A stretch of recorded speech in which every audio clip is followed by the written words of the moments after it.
human rights could a people cooperate fully with their government, end of quote.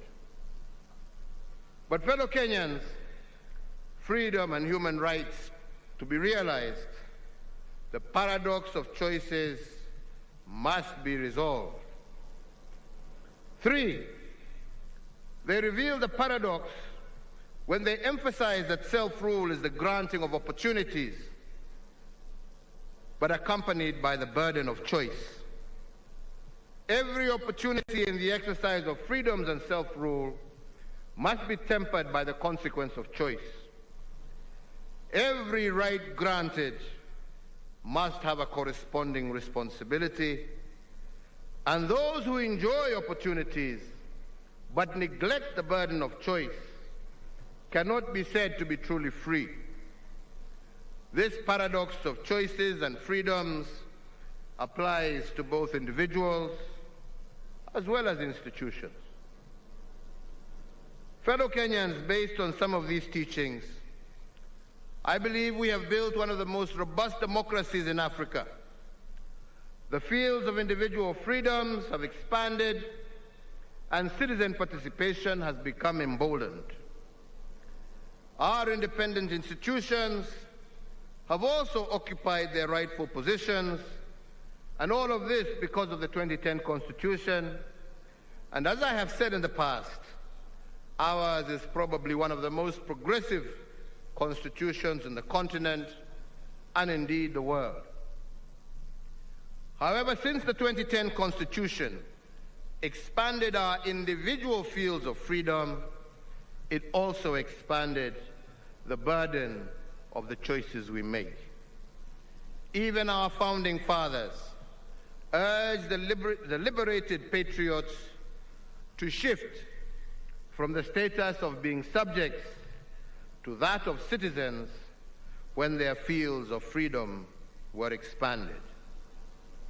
They made it clear that a citizen is someone who understands the responsibility that comes with freedom, while a subject will squander opportunities granted by self-rule and refuse to shoulder the burden of choice.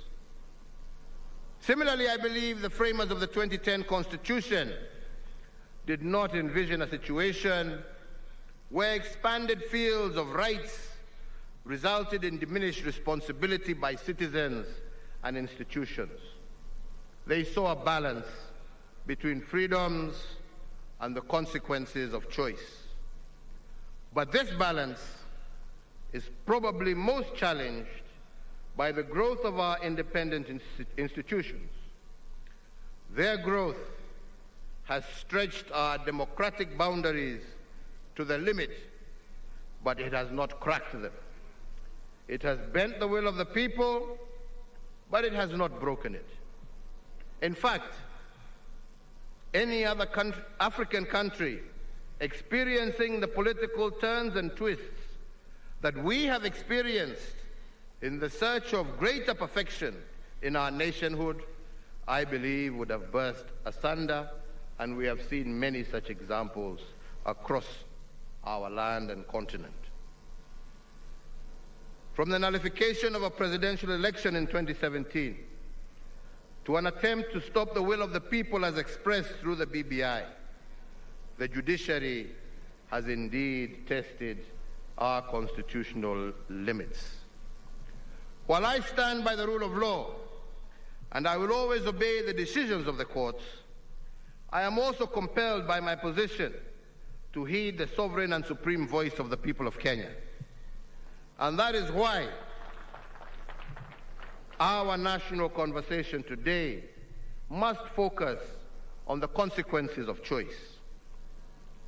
If citizens are required to exercise their will and shoulder the burden of their choices, should the independent institutions therefore not do likewise?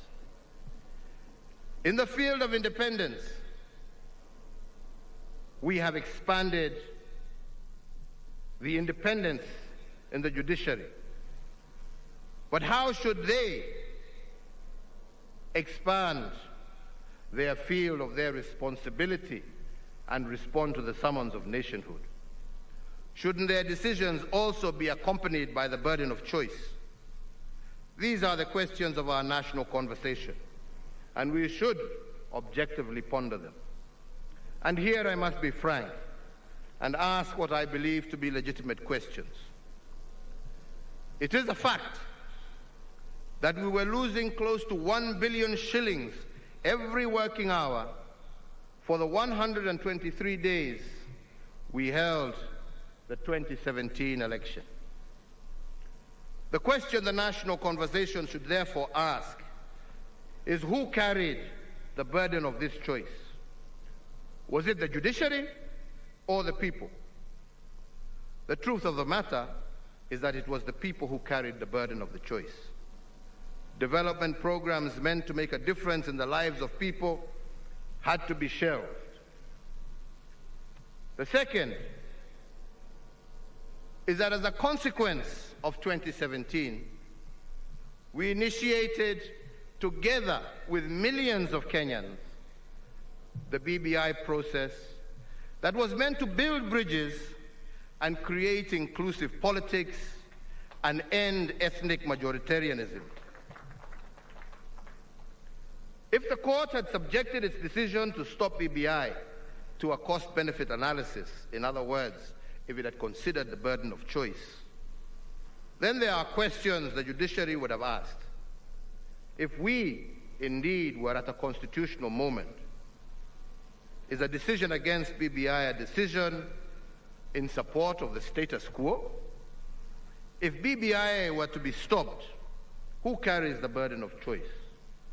On whose shoulders will ethnic majoritarianism rest? And who will carry the burden of losing 30% of our national budget every 5 years due to the toxic politics that BBI sought to resolve? The judiciary would have asked itself another question. Can Kenya truly be a democracy if the people are denied the opportunity to express their sovereign and supreme choice at the ballot box on the basis of elevating technicalities over the overriding objectives of the law? Our Constitution, fellow Kenyans, is not a yoke around our necks, but rather it should be a mighty sword that can break the chains that limit all of us as citizens. The moral foundations of justice demands that the judiciary bears the burden of choice and the consequences, therefore, especially when the burden of judicial choices is proposed to be carried out by the people. Fellow Kenyans, as I turn to the national question of our times, as is the national tradition every Madaraka Day, I wish to remind us of an instruction left behind by the founding father of our nation, Mzee